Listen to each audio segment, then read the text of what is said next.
अस्सलामुअलैकुम वरहमतुल्लाहि वबरकातुहू। अल्लाहुम्मा सल्लि अला मुहम्मद व बारिक वसल्लि अलैहि। अऊज़ु बिल्लाहि मिनश ஷைத்தானிர் ரஜீம். பிஸ்மில்லாஹிர் ரஹ்மானிர் ரஹீம். நான் உங்களிடம் பேச வந்திருக்கும் தலைப்பு நற்குணத்தை பற்றி தான் நான் பேச வந்துள்ளேன். இந்த உலகில் ஒருவன் வாழும்போது அவர் இருந்த பிறகு அவரை அடையாளம் காணுவதற்கு அவர்களின் குணத்தை வைத்து அவர்களை பற்றி பிறரிடம் கூறுவார்கள். எனவே ஒரு மனிதனுக்கு குணம் என்பது மிகவும் முக்கியம். அதுவும் அந்த குணம் பிறருக்கு நிம்மதியாக இருக்க வேண்டும். அதுதான் நற்குணமாகும். நற்குணத்திற்கு மிகவும் முக்கியமானவர் நம் தூதர் ஸல்லல்லாஹு அலைஹி வஸல்லம் அவர்கள்தான். 1400 ஆண்டுகளுக்கு முன்னால் அறிமுகத்தில் அறியாமையில் நிறுத்தியிருந்த காலகட்டத்தில் இறுதி தூதராக நபி ஸல்லல்லாஹு அலைஹி வஸல்லம் அவர்கள் வருகை தந்தார்கள். ஏன் நபி ஸல்லல்லாஹு அலைஹி வஸல்லம் அவர்களுக்கு நபித்துவம் கிடைக்கும் முன் அவர்களின் மக்கள் அல் அமீன் நம்பிக்கைக்குரியவர், இன்னும் நற்குணமுடையவர் என அழைத்தனர். எந்த மனதில் இல்லாத குணம் நம் தூதரிடம் இருந்தது. நபி ஸல்லல்லாஹு அலைஹி வஸல்லம் அவர்கள் போய் பேசியது. நபி ஸல்லல்லாஹு அலைஹி வஸல்லம் அவர்கள் உண்மையற்ற நேர்மையை பிறப்பிடமாக தெரிந்தார்கள். பொய் பேச பழக்கம் இருந்தது என்று அன்றைய கால மக்களே சாட்சி பயின்றுள்ளனர். அல்லாஹ் தஆலா நபிக்கு உங்கள் நெருங்கிய உறவினர்களுக்கு அச்சமுட்ட எச்சரிக்கை செய்யுங்கள் என்று வசனம் இருக்கிறார்கள்.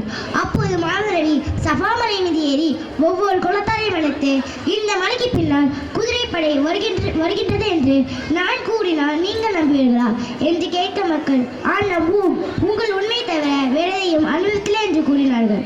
அன்பின் பிறப்பிடம் அவர்கள் அறிவிக்கின்றார்கள்.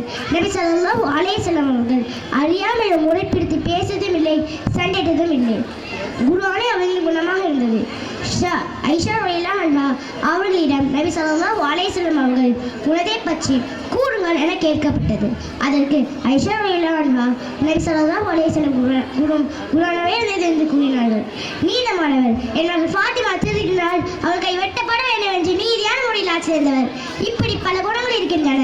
ஆனால் இந்த குணங்கள் ஒன்றால் நம்மிடம் உள்ளதா எது நாம் யோசிக்க வேண்டும். பொதுவாக ஒரு மனிதனுக்கு 2 குணங்கள் இருக்கும். ஒன்று நற்குணம், ஒன்று தீய குணம்.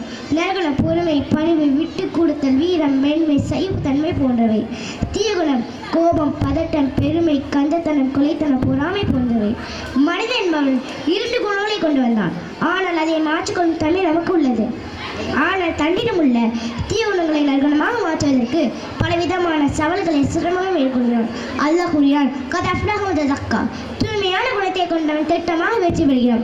இன்னும் நபி ஸல்லல்லாஹு அலைஹி வஸல்லம் ஹதீஸ், இத்தகில்லாஹு ஐஸ்மா குன்த, நீங்கள் எங்கிருந்து போதிலும் அல்லாஹ்வை அஞ்சு கொள்ளுங்கள். ஒரு தீமையை செய்தால் அதை தொடர்ந்து ஒரு நன்மை செய்துவிடு, அது உன் தீமையை அழித்துவிடும். நபி ஸல்லல்லாஹு அலைஹி வஸல்லம் அவர்கள் நற்குணம் நமக்கு நம்முடைய தீய குணங்களை மாற்றி நல்ல குணங்களை கொண்டு வர வேண்டும் என்பதை உணர்த்துகிறது. எனவே ஒரு மனிதன் சூழல் செல்ல நற்குணம் காண இருந்ததோடு இந்த உலகிலும் மறுமையிலும் ஒருவனுக்கு கண்ணீட்டியும் நன் மதிப்பை பெற்று தருகிறது. குணங்களை பரிசுத்தப்படுத்திக் கொள்வதன் மூலம் நான் ஒருவன் முஃமின் இம்மையும் மறுமையும் வெற்றி அடைகின்றான்.